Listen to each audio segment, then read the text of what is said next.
Right, yeah, thank you. My name is Andreas, and thank you for this opportunity to share the teachings of A Course in Miracles. And did you say you were here? You're new to A Course in Miracles?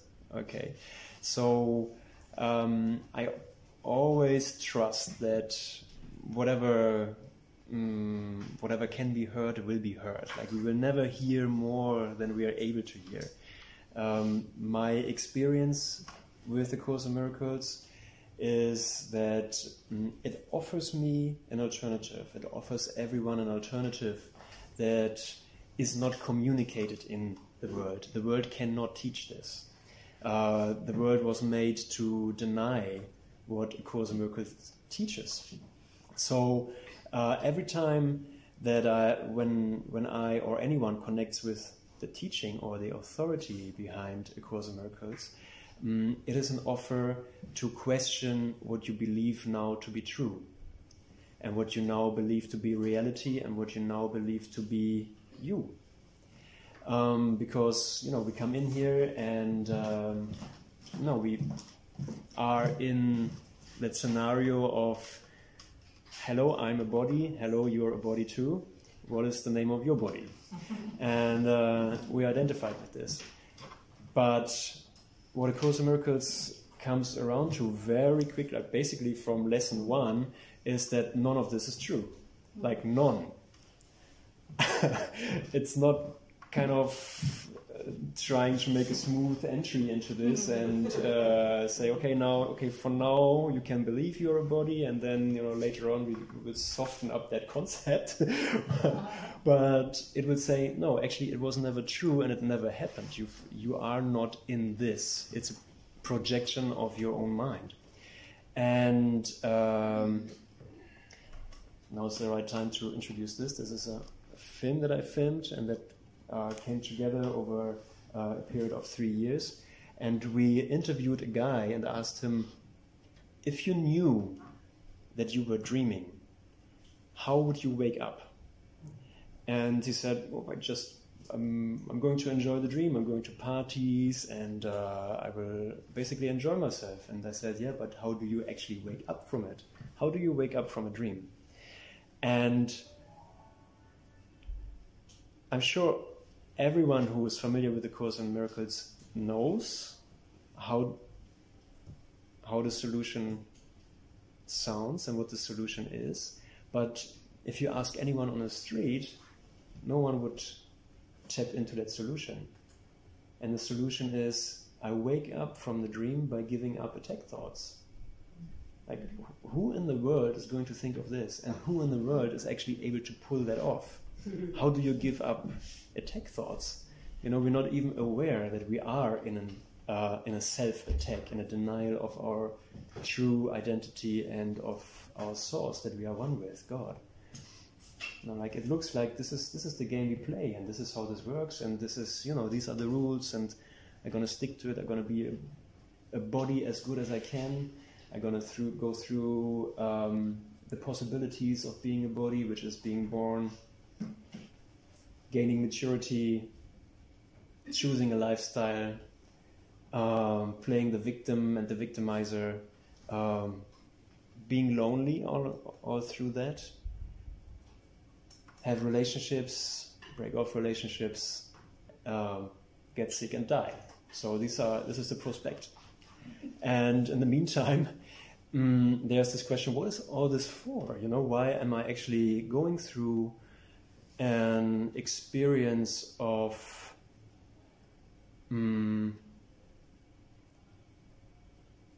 this doesn't make sense?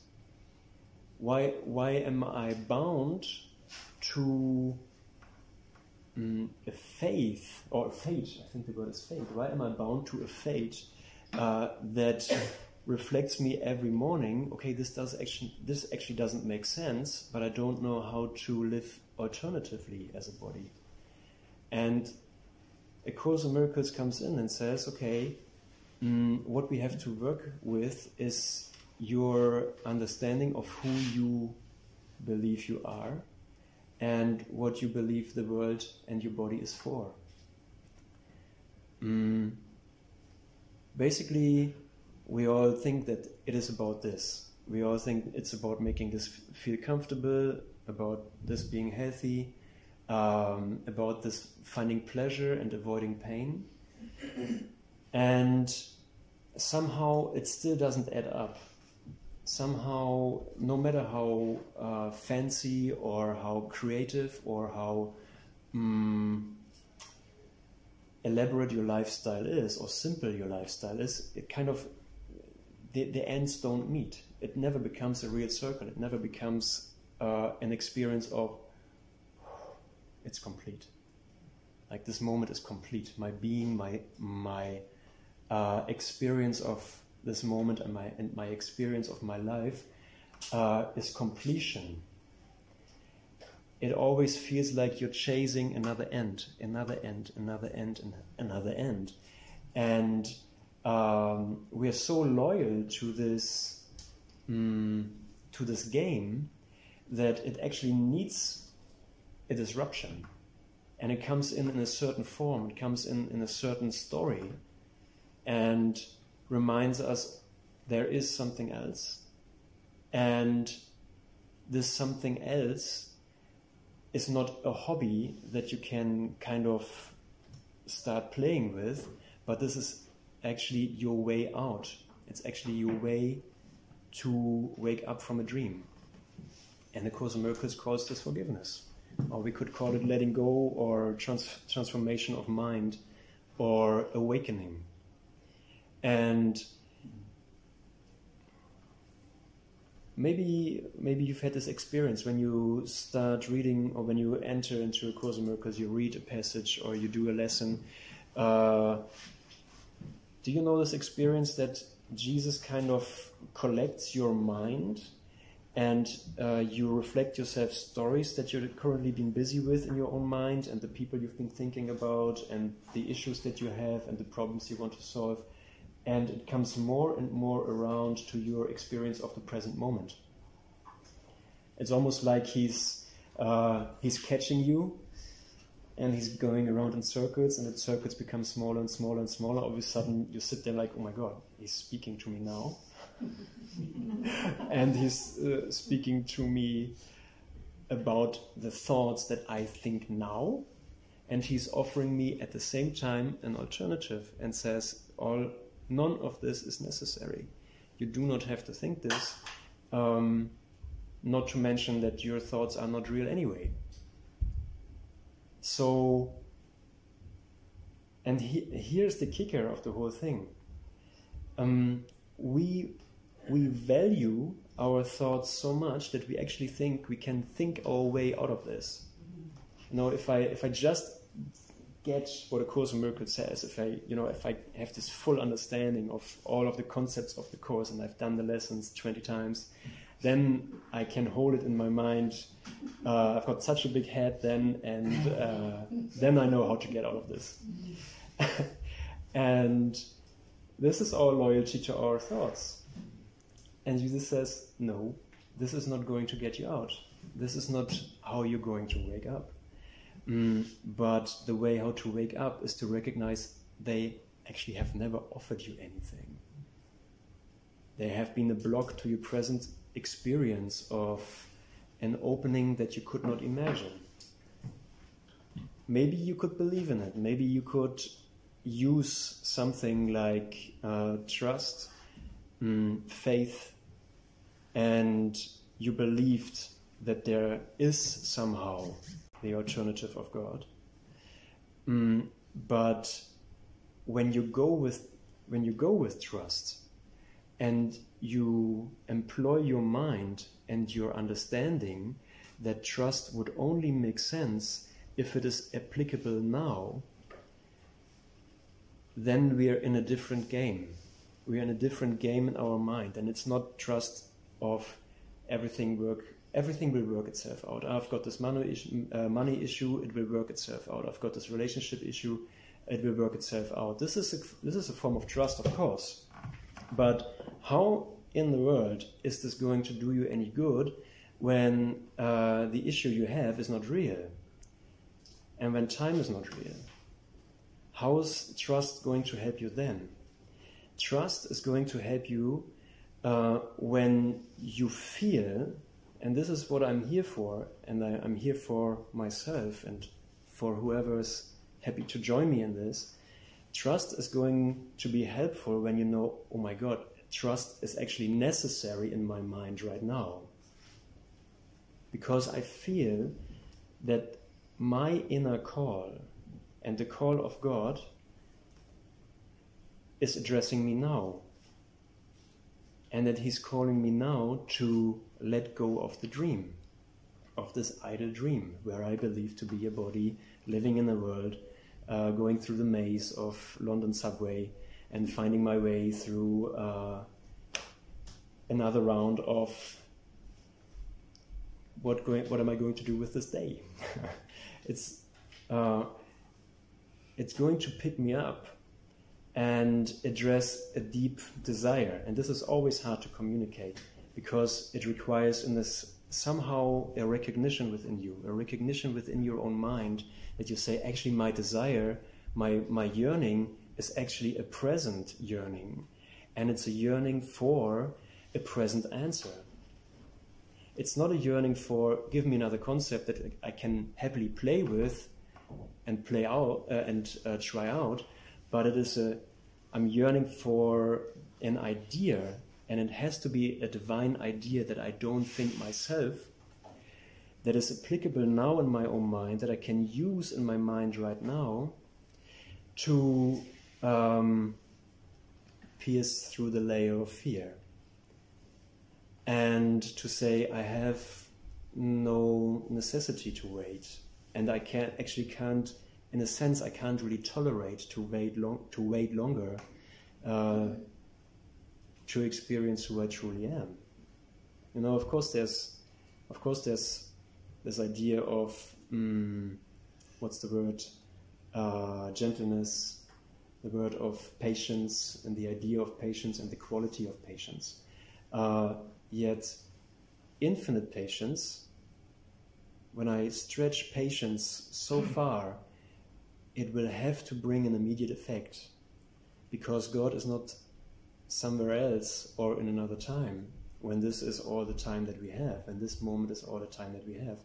It seems so ludicrous to the human mind that this moment is actually the solution. This moment contains everything, and not only, maybe it's acceptable, maybe I can accept, yeah, this moment contains the solution to my dream, but I can't really reach it. I need more time, I need more training, I need more crisis in my life in order to actually want it or to access that. But that a present communication, a present embrace of the entirety of you is available in this moment, and is actually just waiting for me to say, yes, I come back home, and I'm not going to wait. I'm not going to go on a path to come back home, but I'm going to accept the gentle alternative that God provides, and it's present in totality. Not partial. It's not a partial, package, so to say. But you are gifted with the opportunity to say, no more time, no more excuses and exceptions in my mind, no more stories that tell me, or no more excuses that tell me that I have to wait for this to happen, or that I have to become worthy or a good enough student of A Course in Miracles, or a seasoned teacher, or whatever. You know, the mind makes up lots of excuses to not enter into this. And of course, it's a tall order for the human mind. We made up our thinking to deny that it's actually here. And in a way, sometimes I think it's quite rude, and it's quite unpolite of Jesus to offer me this, because it cannot be imagined, it cannot be understood, and yet this is what the offering is, and what the communication is. Like present return to communion. And my experience of this is, okay, it does feel uncomfortable because it is a change of my mind that is fixed to the idea of guilt and to the idea of something's wrong about me, and I have to, I have to kind of become good again. I have to somehow earn this. I have to earn the awakening. I have to earn the return to God. I have to earn heaven. Like, how do you want to earn heaven? How do you want to earn God? It's completely impossible. And in the Course, he says there was never a program or never an offer that demanded so little and offered so much. There is no course and no program that can be conceived of where this discrepancy could be larger. So what is it that we're asked for? What is it that we're called for in this present moment? And Jesus comes in and says, all that you're asked for is to let go of your idea of guilt and your idea of being a victim of any of this, of all of this, of being a victimizer, or being bad or good, or being somehow related to space and time. How do you want to wake up from a dream when you want to stay identified with space and time, with this? It's a very, I see it as a very gentle offering, even though the transformation of this and the purification that occurs on all levels of your experience can be quite irritating. But whenever you say, okay, it's okay, I let this inner change happen, I don't understand this, but I feel that there is something present happening with me, and I'm just going to allow this to happen, and my mind is available for however the Holy Spirit wants to communicate with me. I'm available for this. I'm available for present communication from Him, and more than happy to let Him shine into my dark corners and into my defense against eternal reality, because this is what this game is about. It's in defense against eternal reality. So somehow we've played this game really enough. It's been played out in all possible forms, in all possible constellations and stories and reflections and hopes and so on. And we can really say we are really saturated with playing out that drama.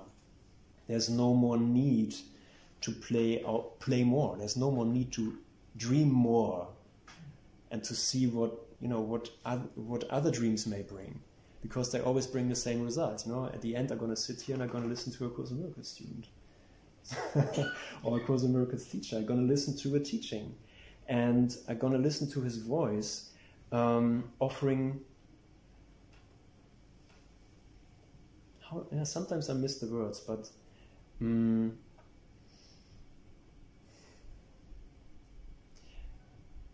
going to listen to my inner teacher offering me everything for the cost of nothing. And I'm going to stand there and I'm going to ask myself, do I want this?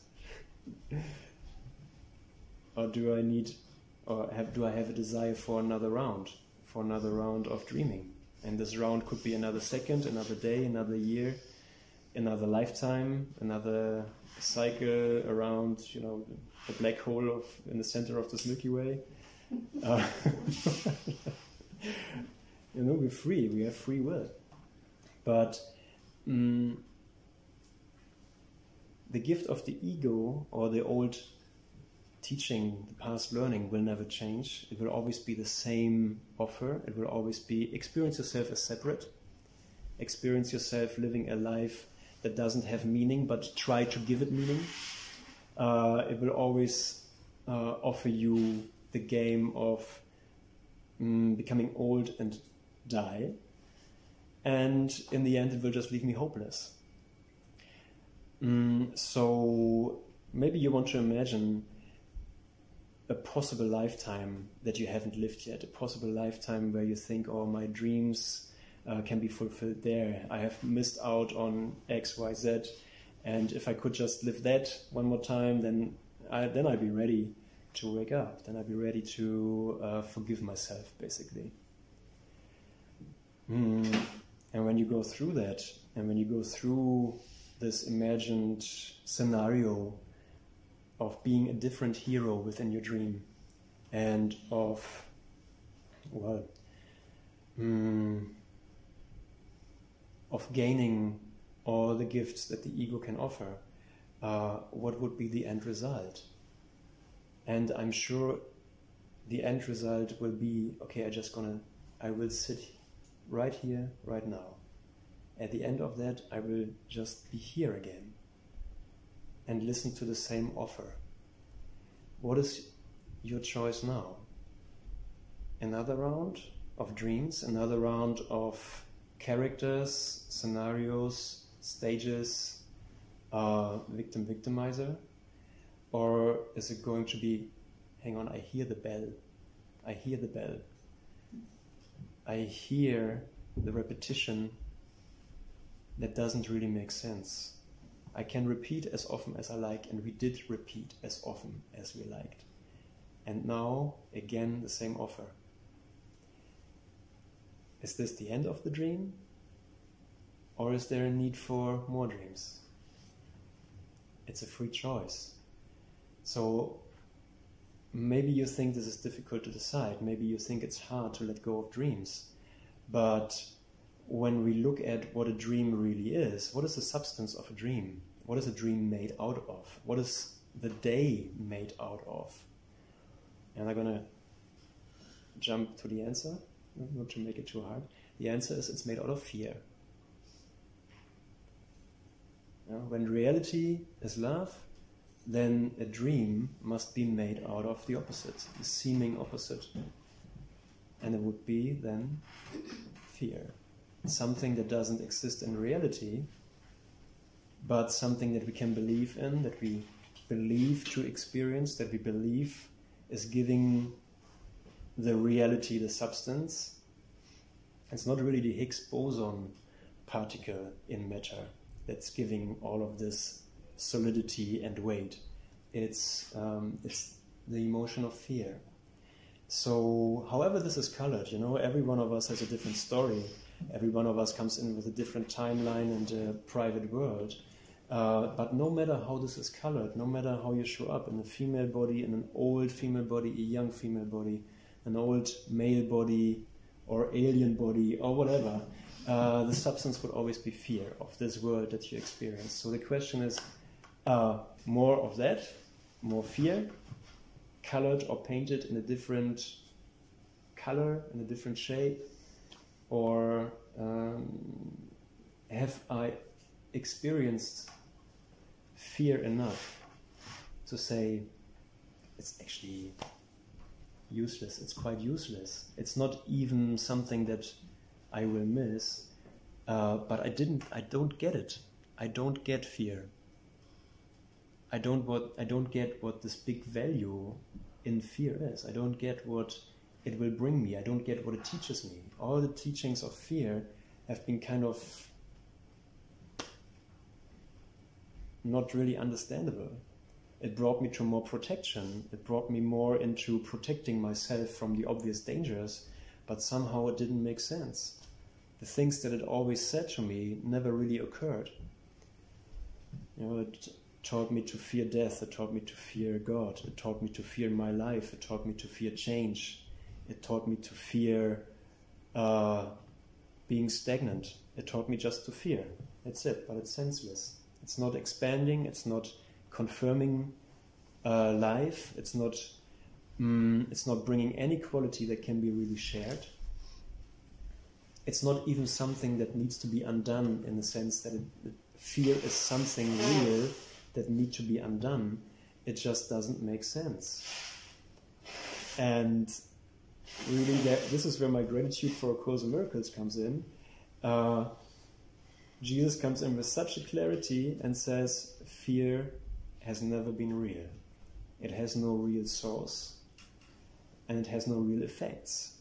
All its effects are imagined, and they exist nowhere. So how do you undo something that is not real? How do you let go of something that is not real?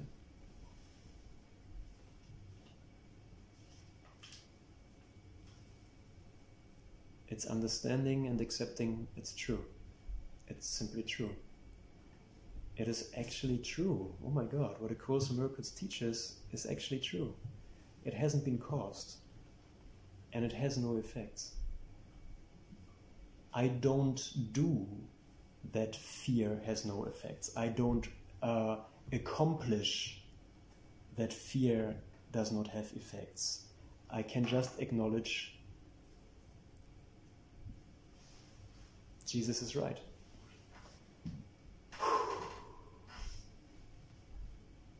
And when this is right, everything else that's written in the Course is right too. This world has never been created. I was never a body. I made this up. And let's see how far we can stretch this. This world was over a long time ago. I love this. I love the ideas that he's giving us to actually really let go of this and not to compromise it somehow, or to maintain a sense of, oh, I got to stick with, but I've got to stick with this. I've got this life going on. I've got my boy is almost 3 years old. I'm paying my taxes, and at one point I would like to enjoy my retirement, and I've got all these different plans that I can still accomplish. So I have to be loyal to this world. And then Jesus comes and says, what you actually want to accomplish will never happen in reality, because this world was over a long time ago. It's not in the mind that thought of it and loved this idea of a world for a little while. And he's not saying that to criticize us or to kind of ask from us a task that's impossible to accomplish, but he's just there to remind us to find the place within us and to explore within us a present place where this world was actually over a long time ago, and I'm just experiencing an echo of a dream that never happened. It's an invitation for an experience. It's an invitation to say, sometimes I use the word brave, but it's not really brave, it's actually being gentle. Of being gentle enough with myself to find that place within me where I can happily acknowledge, thank you, thank you, thank you, thank you. None of this happened. It's amazing. I don't understand how this could never have happened. Who gets this? Raise your hand if you get this. Okay, good for you. I don't get it. But as A Course in Miracles, as a manual or as an instruction to come into a universal experience, a necessary universal experience, is gold. It's gold for a mind that is tired of being bound to limitation, to a body, to a timeline, to getting old and dying and losing everything that you love. So, there's this story about Jesus in the Bible where he's meeting this woman at the well, and she's pulling out the bucket, and he's like, "Yeah, my father of the father of the father, who built this stream? Someone, this well, some guy from the Samaritans, I think." And he says, "Lady, if you're drinking from the water that I'm giving you, you will never be thirsty." And he's like, I've been waiting to hear this for such a long time. I've been waiting to hear this message basically since I entered into time to experience separation. So here's my ticket out. it's like a wake-up call in the movie Inception. Maybe who's seen the movie Inception? You know, there are two old men that meet at a table. They look like they're gonna die any second, but they're very tired and very heavy, and they seem to meet as enemies. One of them is wearing a weapon, and they recognize, okay, we're meeting here to remind each other of something. I can't remember what it was. I do not remember what we're here to share, but somehow I have the feeling that we're into a project that we both want accomplished. We're sharing a common goal. And we're here to remember that we're fallen deeply into a dream. And we forgot who we truly are. So we're here to remind each other of this. I am here to remind you, you are here to remind me. Now I cannot go home alone. It's always with the brother. It's always with the other guy that looks different than me. And maybe you've seen the title for this talk tonight. The title is A Course in Miracles as a Hands-on Adventure in Salvation. And I've been asking myself what this actually means. Like, how are we going to do this? How are we going to pull this off? What is that quality that's emerging within us? And the quality is actually to whatever I am presenting you with, and whatever you are presenting me with, to be willing to overlook the contradictions, to overlook the mistakes, to overlook whatever your body is doing or your mouth is saying, and to even to overlook the way how your body responds to me, or how I respond to your body or your energy, and to just hold your hand in this and say, I'm not going to waver from a present standpoint of you are my brother. I'm not going to kick you out. I'm not going to make you separate again, and then I can judge you and, have my story about you and be right about everything. I'm going to hold your hand, and I'm not going to know who you are right now. I will leave the space open. I'm not going to say who you are. I'm not going to put images on you. I'm not going to have my ideas about you, but I'm going to leave that space open and let God fill it in. Of course I can say, you are the Son of God, and I'm the Son of God, and here's another concept that I have. But what is that? What is the present experience of that? What is the present trust that I can have? The present gentleness, the present patience with my brother, or in other words, with myself. And trust in the present change of my perception, of my experience of you, whatever I thought about you, whatever I think about myself, whatever I thought my plans were, wherever I thought I came from or you came from, and just say in my own mind, thank you, thank you, thank you. Thank you that for some strange reason I ended up in London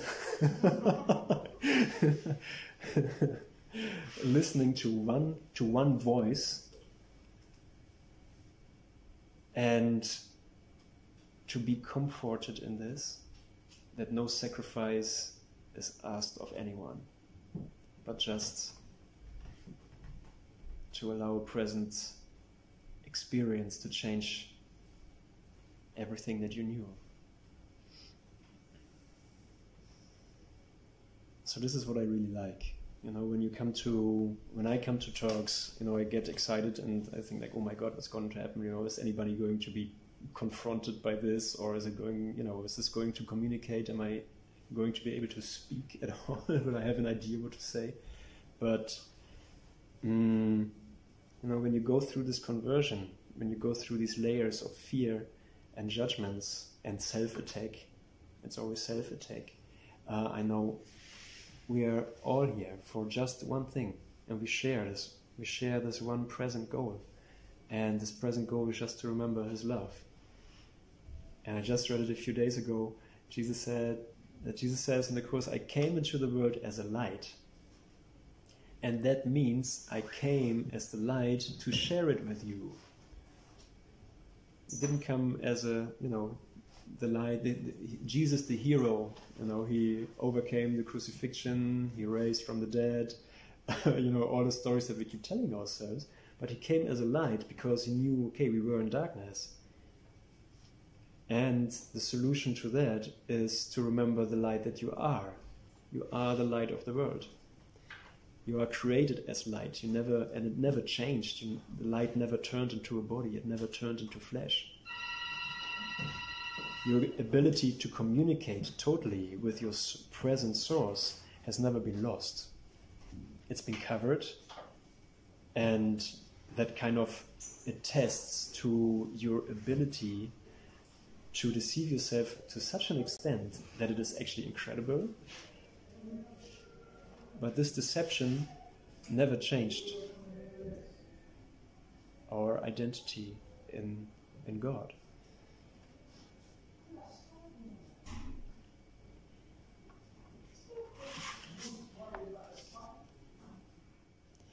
What does it take to identify yourself with the body?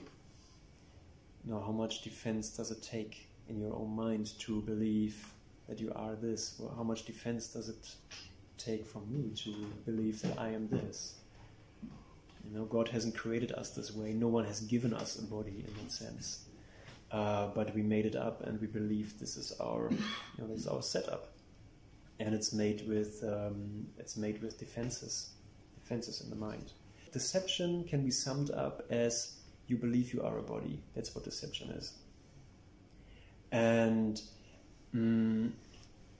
when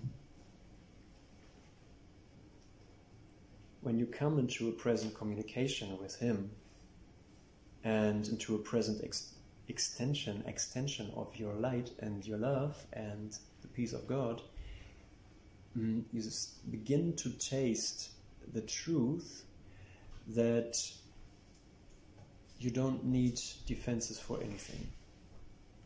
In other words, you do not need to identify with the body. It doesn't need to be rejected, and actually the call is not to reject it, but to accept that your defenselessness is what opens the gates. And in a certain way we can call this patience, infinite patience.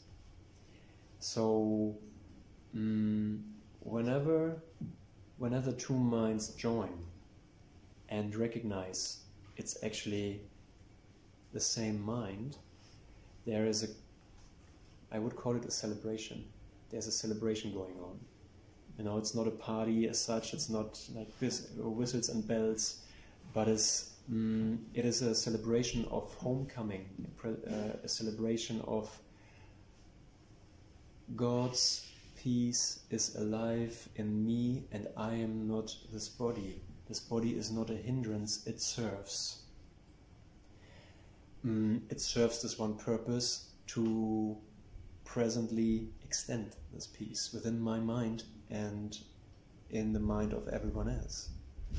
Because minds are joined, right? It's not actually, we're not connecting with many bodies.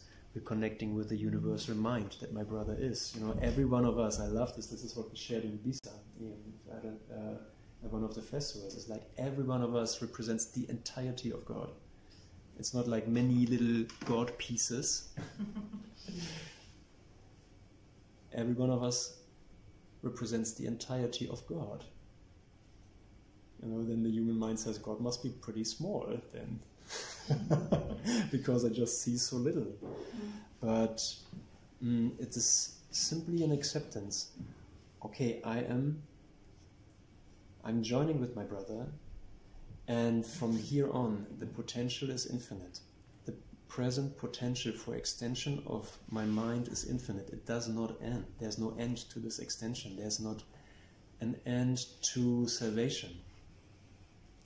There's no limit to the degree of freedom that I can experience within myself. Freedom is not limited. If freedom was limited, it wouldn't be freedom. Freedom can only be freedom when there is no end to it. And this can only be found in the mind. The body will never find freedom. So we can all be trapped here. Doors are closed. I have a glass of water. This won't last forever. And we can experience infinite freedom. And this is what the offer is. So an older brother is just there to show up as a reminder that wherever you've been stuck before, or wherever you thought, okay, I experience a bit of peace now, but what about this?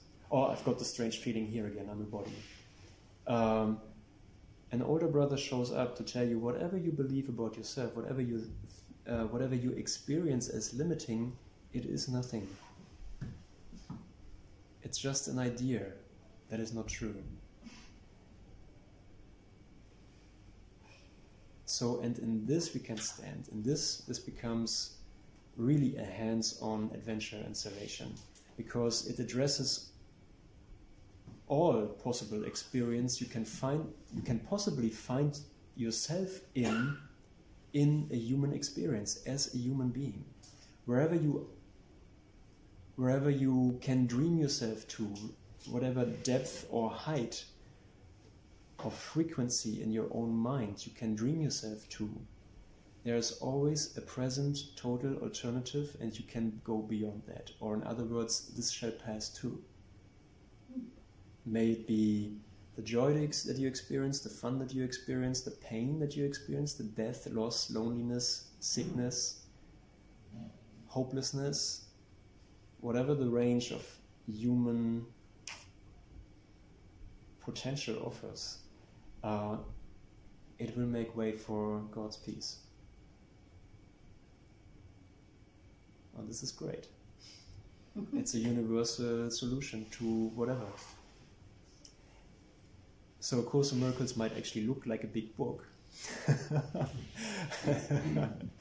And really bless everyone who starts to embark on this journey. It's like, I'm going to read this. I'm going to, at one point, I'm going to know what it says. But it actually communicates just one thing. It's just one thing: peace of God, present peace of God, an openness of the mind, a willingness and acceptance, and maybe just a consideration. Maybe just to consider that it might be possible that God's peace is shining within you now. Maybe it's not a full-blown experience that it's sort of shining your world away, but maybe there's just a movement in your mind, in your thoughts that says, yeah, maybe that's possible. And that will be enough. That is the seed. This is the seed of the mustard seed that will grow into a tree.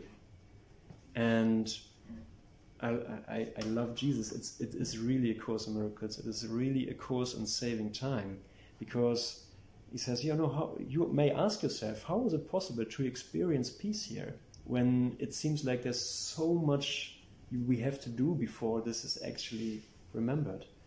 And he answers, God promised it, so it's possible. That's logic. And the only secret, or the only hindrance that remains, is that you do believe that this takes time. It doesn't take time. It's a Course in Miracles. Oh my God, how did that happen? How is this working? How is this functioning? I have no clue, but it does work. So here's the invitation, and Jesus says, okay, I don't know how much of the New Testament is actually really what Jesus says, and I don't really care too much either. but you who are heavenly laden, who are weary of the world, who are suffering pain and injustice, come to me, and I will rejuvenate you. I will offer you the water that will restore your spirit in a moment. My kingdom is not of this world.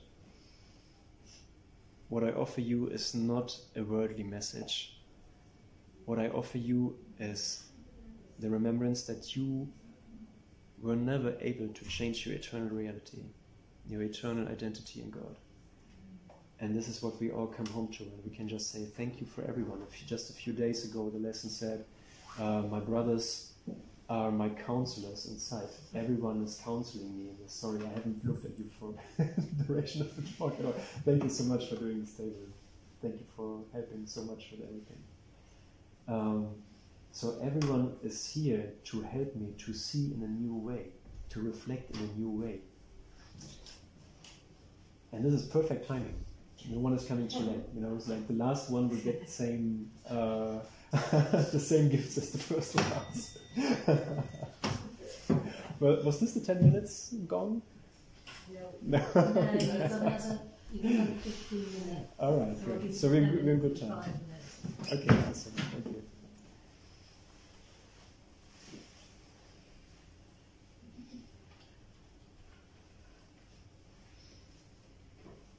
At this point, I usually like to tell a joke.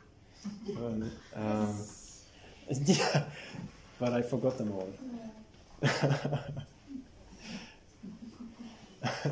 forgot them all. But it really suffices to say, the hands-on salvation thing is actually present, is this present adventure that we're on, is this present moment that we share. And there's not really anything we can do about this. We don't really have a say about this. We don't have a say in, I wonder what life is for, or I wonder which road I can take, or how this will end. It's already determined. It will end in laughter. It will end in a big sigh of relief. None of this was true. And it will start like this. It will look like, it does look like this. Okay, how more practical can it be than this? Because here really I make the decision. Do I keep you outside? Are you someone else? Do I choose to see you as separate? Or do I make a present decision to join with you and to extend that communication that we share, that's given by God, and that's naturally ours. So it's really simple. It just comes down to this. And maybe a little bit about my story with the Course. My longing was always to take the Course teaching and to hear it in a way that it becomes a present experience. I don't need more concepts. I don't need more junk in my mind that I can play with and construct things with and construct worlds with and fantasies and prospects and so on. But give me thoughts that I can presently employ in my own mind to find the universal experience that Jesus talks of. And he's so nice to us, really. Jesus is such a nice guy, because he doesn't say stop thinking. Everything will be clear when you just stop thinking. But he says, no, here are actually thoughts that you can presently use, ponder on, reflect on, add your own understanding of the Course, and it will take you beyond. Use your understanding to take you beyond your own understanding. And there will always be this moment that we share now where we realize, Trisha, am I right? Tell me if I, when I'm off track, tell me. I'm always good, I can always take comments, that's okay. There will always be that point where we no, I will have to let go of my need to control how I see this. I will have to let go of my own understanding, but I'm being shown presently that there is another instructor, another inner guide that is guiding my experience. And this is the only important thing the only important mission that we have, is to allow for that inner guidance of our own perception. And it's always, it's always nice to use the Holy Spirit to lead us through our life. What do you want me to do today? What do you want me to say, and to whom? Where do you want me to go? And I experience, wow, this was a great day. I don't know how we did that, but it worked. But my passion is present. My passion is that there's a potential of, and Jesus calls it holiness, that the holiness of our own mind has an infinite potential to change all the minds along with mine. When I allow Him to speak to me in my own mind, and allow Him to guide the way how I see, I will recognize that all minds are actually changed with mine, because it is one mind. And there will never be a time when one awakens and others are still asleep. This time it's different. We told ourselves stories and said, okay, this guy awoke and the other guy awoke, and I'm kind of lagging behind. This time it's different. That's the second coming. You awake, I awake, and everything's done. Because it just takes one moment. And everything that needs to be communicated will be communicated, and will have always been clarified.